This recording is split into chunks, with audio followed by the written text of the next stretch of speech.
किसी शहर में मीतू नाम की लड़की अपने माता पिता और दो बड़ी बहनों के साथ रहती थी। मीतू का परिवार गरीब था, जिसके कारण मीतू को अच्छे अच्छे खिलौने नहीं मिलते और वो दूसरे बच्चों को खिलौनों से खेलते देखती तो उसका मन बड़ा उदास हो जाता। एक दिन वो मेले में अपने माता पिता के साथ गई हुई थी। खिलौने की दुकान पर वो एक रिमोट कंट्रोल वाली कार लेने के लिए मचलने लगी। उसके पिता बोले, मीतू बेटा, ये बहुत महंगा खिलौना है, मैं तुम्हें बॉल ले देता हूँ। मीतू रोते हुए बोली, पापा, मुझे वही खिलौना चाहिए, मुझे रिमोट वाली कार ही लेनी है। मेरे सब दोस्तों के पास रिमोट वाली कार है, मुझे भी चाहिए। मीतू के पापा बहुत समझा बुझाकर उसे मेले से घर ले आए। उन्होंने मीतू के लिए बॉल खरीद दी थी, मगर मीतू बस अपने कमरे में रोई जा रही थी। उसने एक बार भी बॉल की तरफ नहीं देखा। रोते रोते वो सो गई। सपने में वो देखती है कि वो एक जादू की नगरी में आ गई है। चारों ओर खेलने की चीजें हैं और फिर एक जादुई परी घोड़े पर बैठकर आती है। उस जादुई परी के हाथ में रिमोट वाली वही कार थी जो वो मेले में खरीदना चाहती थी। जादुई परी वो कार मीतू को देकर कहती है, बेटी, ये खिलौना तुम्हें पसंद है ना? लो, इससे जी भरकर खेलो। फिर रानी परी ढेर सारे खिलौने मीतू को देकर कहती है, ये सारे खिलौने आज से तुम्हारे हैं। मीतू वो खिलौने पाकर बहुत खुश होती है और खेलने लगती है। और फिर रानी परी आसमान में गुम हो जाती है और उसी समय मीतू की नींद खुल जाती है। उसका सपना टूट गया था। मीतू की आंखों में फिर से आंसू आ जाते हैं। उसके सामने अब सिर्फ वो बॉल ही थी। थोड़ी देर बाद वो बॉल लेकर अपने घर के आंगन में खेलने लगती है। इसी दौरान बॉल उसके हाथ से फिसलकर दूर सड़क पर चला जाता है। मीतू जैसे ही उसे लेने के लिए उसके पीछे दौड़ती है, एक जादूगरनी उसके सामने पहुंच जाती है। बेटी, ये खिलौना चाहिए? हाँ। ये लो, ये तुम्हारा बॉल। मेरे पास एक और खिलौना है, शायद तुम्हें पसंद आएगा। और ये कहकर वो जादूगरनी उसे रिमोट से चलने वाली कार देती है, जिसे देखते ही मीतू बहुत खुश हो जाती है।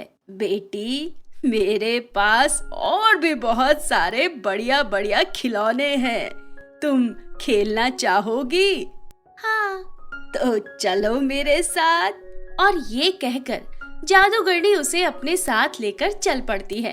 मीतू को वो एक सुनसान शमशान के पास लेकर आती है और उसे कई सारे खिलौने देकर कहती है, बेटी, इनसे खेलो, मैं तुम्हारे लिए कुछ खाने का इंतजाम करती हूँ। तुम्हें भूख लगी है ना?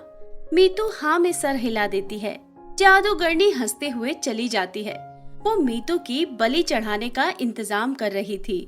आज इस बच्ची की बलि देकर मैं कई गुना ज्यादा शक्तिशाली हो जाऊंगी। उधर मीतू को डर लगने लगा। वो बोली, आंटी, मुझे घर पहुंचा दीजिए, मुझे मम्मी की याद आ रही है, मैं घर जाना चाहती हूँ। और वो जोर जोर से रोने लगी। जादूगरनी जोर से हंसती है। मेरी छोटी सी गुड़िया रानी, यहाँ तुम्हें बहुत सारे अच्छे अच्छे खिलौने मिलेंगे, जिनसे तुम हमेशा खेलती रहोगी। मुझे नहीं खेलना है, मुझे घर जाना है। मीतू रोते हुए बोली। तभी घोड़े पर सवार रानी परी वहाँ पहुँच जाती है। दुष्ट जादूगरनी, मैं इस मासूम बच्चे को तेरे हाथों की बलि चढ़ने नहीं दूंगी। तेरा अंत समय अब आ गया है।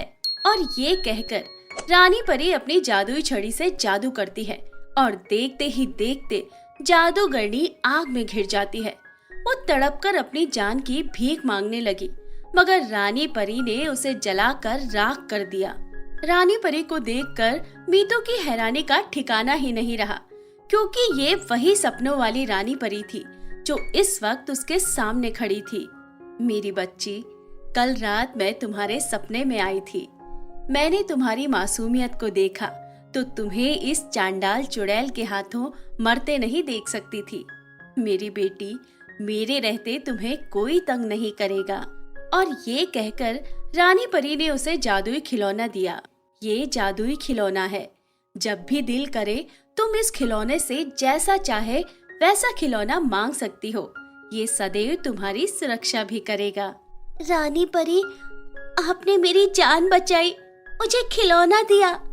इन सब के लिए आपका शुक्रिया। मगर मुझे कोई कीमती खिलौना नहीं चाहिए। जो मेरे माता पिता मुझे खरीद कर दे पाते हैं, मैं उसी से खेल लूंगी। शाबाश बेटी, लेकिन ये रानी परी का तोहफा है, इसे कबूल कर लो। और ये कहकर वो मीतू को उसके घर के करीब छोड़ आती है। अब मीतू के पास जादुई खिलौना था, जिसके जरिए अब वो रोज नए नए खिलौने मांगती और उसे दूसरे गरीब बच्चों को दे देती। मीतू अब बहुत खुश थी। प्यारे दोस्तों, हमारी ये कहानी आपको कैसी लगी? कमेंट करके जरूर बताइए। हम आपके लिए और भी मजेदार कार्टून वीडियो लेकर आ रहे हैं, इसलिए अगर आपने अभी तक हमारा चैनल सब्सक्राइब नहीं किया है तो जल्दी से कर लीजिए, बिल्कुल मुफ्त है। और बेल आइकॉन दबा दीजिए ताकि हम जैसे ही वीडियो अपलोड करें सबसे पहले आपको नोटिफिकेशन मिल जाए। इस वीडियो को अपने दोस्तों से शेयर करना मत भूलना। बस अच्छे से पढ़ाई करो और अपना ख्याल रखो। मिलते हैं अगले वीडियो में।